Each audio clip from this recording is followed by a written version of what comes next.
pagi, salam sejahtera bagi kita sekalian. Kan saya Dokter Akhira, dokter di klinik ini. Nah, sekarang ini kita lagi sangat khawatir, sangat cemas dengan COVID-19 atau orang biasa sebut dengan infeksi virus corona.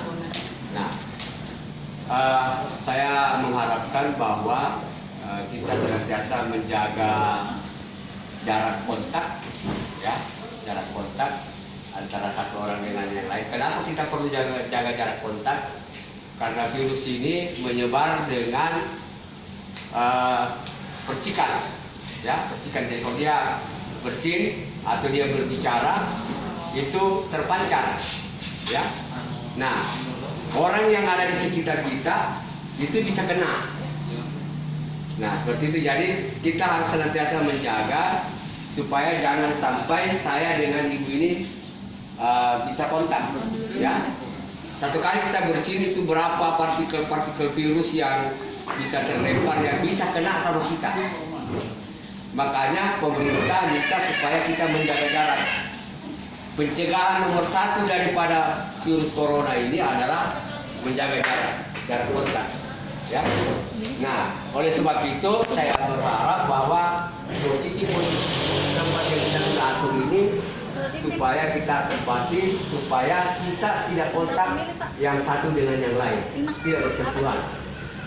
Nah, kemudian yang kedua yang ingin saya sampaikan kepada kita, kenapa kita disarankan selalu menggunakan masker.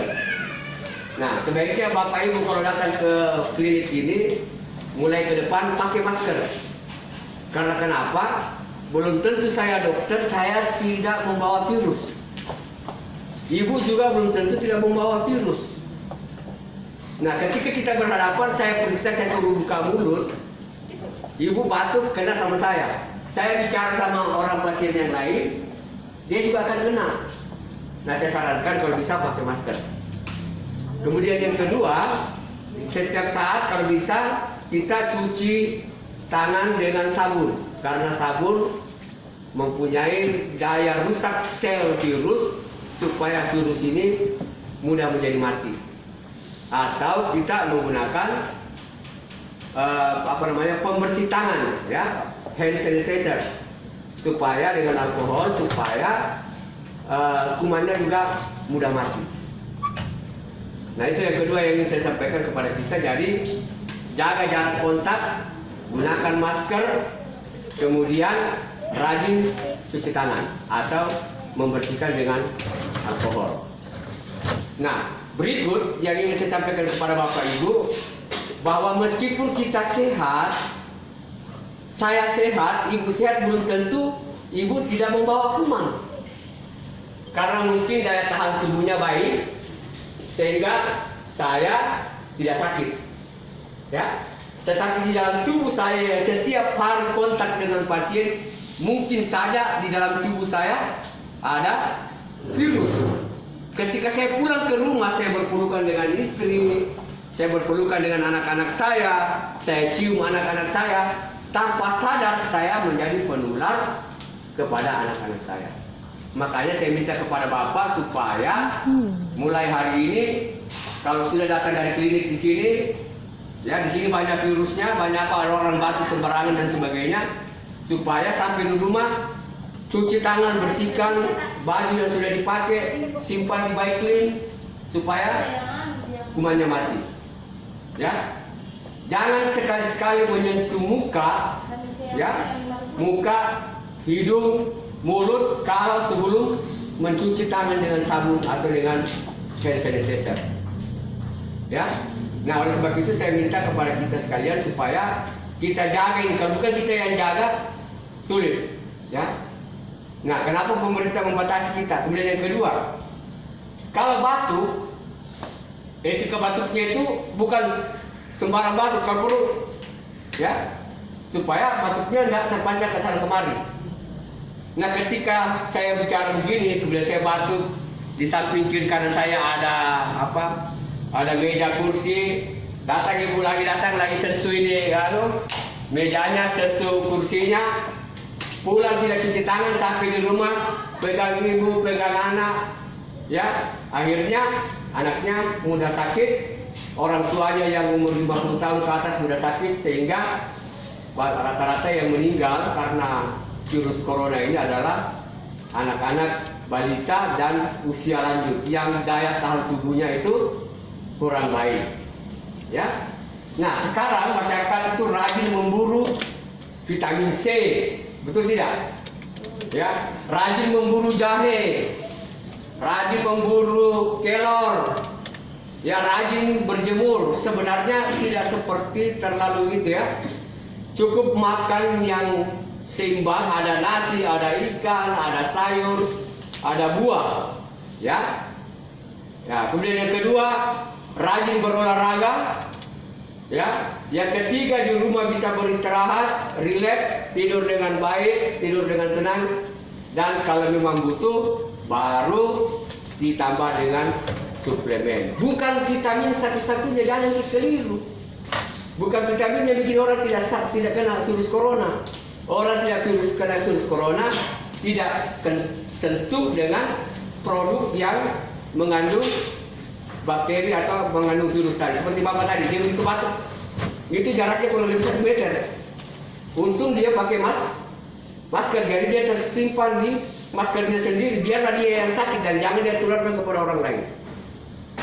Ya, jadi kalau bisa, kalau anak-anak mau masuk ke klinik atau apa, pakai masker, ya seperti itu. Jadi saya kira ini penyuluhan saya pada pagi hari ini supaya duduknya diatur, ya.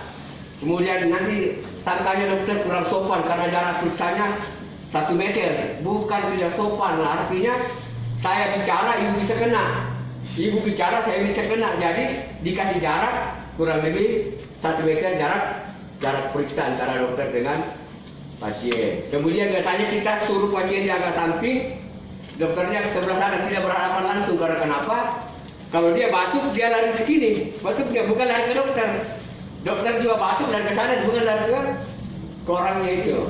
Ya, jadi nanti kenapa dokter saya dikasih di samping? Bukan begitu maksudnya. Kalau ibu batuk atau ibu bersin itu tidak kena. Nah, ketika juga diperiksa, usahakan nanti kepalanya agak miring sedikit begini, bukan supaya kalau misalnya batuk dia lari ke sini, bukan ke mulutnya dokter yang suruh buka bajunya mau periksa, ya. Jadi saya kira seperti itu. Mudah-mudahan kita semua tidak ada di klinik ini yang kena corona. Saya ulangi lagi, jaga jarak kontak maupun istri maupun anak, ya. Yang kedua, menggunakan masker kalau keluar, ya, apalagi kalau ke rumah sakit. Kemudian yang ketiga, rajin cuci tangan dan membersihkan dengan pembersih dari alkohol, ya, sabun dan alkohol. Kira demikian. Mudah-mudahan kita pulang kita sampaikan kepada keluarga kita. Maksudnya pemerintah menyuruh kita belajar di rumah, menyuruh kita kerja di rumah, kita sembahyang di rumah, bukan karena pemerintah membatasi, tidak. Hanya upaya pencegahan supaya kita tidak jatuh ke dalam infeksi virus corona. Sekarang ini kita nomor 3 terbanyak corona di Indonesia. Kita sudah 50-an kasus, dengan angka kematian saya tinggi 10% katanya. Sudah ada 5 orang yang meninggal. Bahkan saya dengar kemarin dari daerah Tamarate di sini, di Jalan Bulldozer itu ada orang yang kemarin meninggal di rumah sakit Lebong Baji yang perlu diambil oleh tim untuk dikuburkan sesuai dengan tata cara penguburan orang dengan infeksi corona. Karena kenapa satu orang pembawa virus itu bisa membawa pada banyak orang. Setiap orang dia sentuh kena lagi. Makanya kalau ada orang yang kena positif, semuanya dicari. Siapa yang dikena kemarin, siapa kemenakannya, siapa istrinya, itu dicari kemudian diisolasi supaya dia tidak lagi menyebarkan lagi kepada orang yang lain. Itu maksudnya, ya. Ya, supaya kita paham, jangan sampai nanti ada yang mengatakan bahwa kita dibatasi, kita dilarang. Bukan, pemerintah tidak larang. Yang dilarang itu kita jadi penyebar. Saya kalau sampai di rumah langsung cuci tangan, ya, membersihkan supaya sampai di rumah jangan sampai sama ibu salaman, ibunya Dia tidak sakit karena mungkin keadaan tubuhnya baik, tapi dia pergi di orang lain. Istri saya menjadi penular kepada orang lain melalui saya. Ya, nah saya kira seperti itu. Mudah-mudahan itu semua tetap sehat-sehat. Bila itu berhidayah. Assalamualaikum warahmatullahi wabarakatuh.